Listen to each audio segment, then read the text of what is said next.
രാവിലെ പല്ല് തേച്ചായിരുന്നോ? ഇല്ല, തേച്ചില്ലായിരുന്നു. ഒരു ബ്രഷ് മേടിക്കണം. ബ്രഷ് ഇല്ലേ അപ്പൊ? ഇല്ല, ബ്രഷിന്റെ ഒരു നാര് പോയി. എടാ, ഒരു നാര് പോയെങ്കിൽ ബാക്കി നാരില്ല, അത് വെച്ച് അങ്ങ് പല്ല് തേക്കാൻ ആ ഒരു നാര ബ്രഷ് ഉണ്ടായുള്ളൂ. എന്താണ്? ഒരു 10,000 രൂപ കടം തന്നെ തരികേല. ആന. തരികേല. ആന. നീ എന്റെ 5,000 രൂപ മേടിച്ചു. തിരുവനന്തപുരത്ത് പോയിട്ട് തിരിച്ചു വരുമ്പോ തരാന്ന് പറഞ്ഞു. 2 മാസമായി ഇതുവരെ 5,000 കിട്ടിയിട്ടില്ല. 5,000 തരാതെ ഞാൻ നിനക്ക് 1 രൂപ തരത്തില്ല. ഞാൻ തിരുവനന്തപുരത്ത് പോയില്ലല്ലോ. പോയില്ലേ? ഇനി പോകാനും പോണില്ല. അപ്പൊ 5,000 രൂപ എങ്ങനെ തരും? അപ്പൊ പിന്നെ ശമ്പളം കിട്ടിയിട്ട് തരാന്ന് പറഞ്ഞു. ജോലി കിട്ടിയിട്ടില്ലല്ലോ, പിന്നെ എങ്ങനെ ശമ്പളം കിട്ടുമോ? അപ്പൊ എങ്ങനെ തരും? മനസ്സിലാക്കണം. നീ ഒരു 10,000 രൂപ എനിക്ക് തരുമ്പോൾ അതിൽ നിന്ന് നിനക്ക് 5,000 തരുന്നു. അപ്പൊ ഓക്കെ ഇല്ലേ? അപ്പൊ എന്റെ ആ പഴയ 5,000 നീ ഇപ്പൊ തരുവാണ്. ഇപ്പൊ ഞാൻ 10,000 തന്നാൽ അത് ഓക്കെ ആയി. അതൊക്കെ. പക്ഷേ ഇപ്പൊ എന്റെ മേടിക്കുന്ന ഈ 10,000 രൂപ നീ എപ്പ തരും? എന്താ കണ്ണീച്ചോല്ല സംസാരിക്കുന്നത്?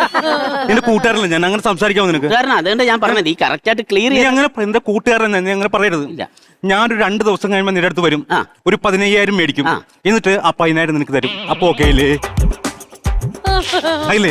അതാണ് സിസ്റ്റം. കണക്കിന്റെ കാര്യത്തിൽ എനിക്കൊരു കൺഫ്യൂഷൻ. എന്ത് കണക്ക്? അല്ല, ഞാനിപ്പോ നീ പറഞ്ഞ സംഭവം എനിക്ക് കറക്റ്റ് ആയിട്ട് ഇപ്പോഴാണ് കത്തിയത്. അപ്പൊ എനിക്ക് നിന്നോട് ഭയങ്കര ഇഷ്ടമാണ്. നീ ഒരു പാട്ടുകാരനായ പഴയ കൂട്ടുകാരനാണ്. അപ്പൊ അതുകൊണ്ട് എനിക്ക് ആ പഴയ 5,000 തരാനില്ലേ? ആ 5,000ന്റെ പകുതി ഞാൻ വേണ്ടാന്ന് വെക്കുക.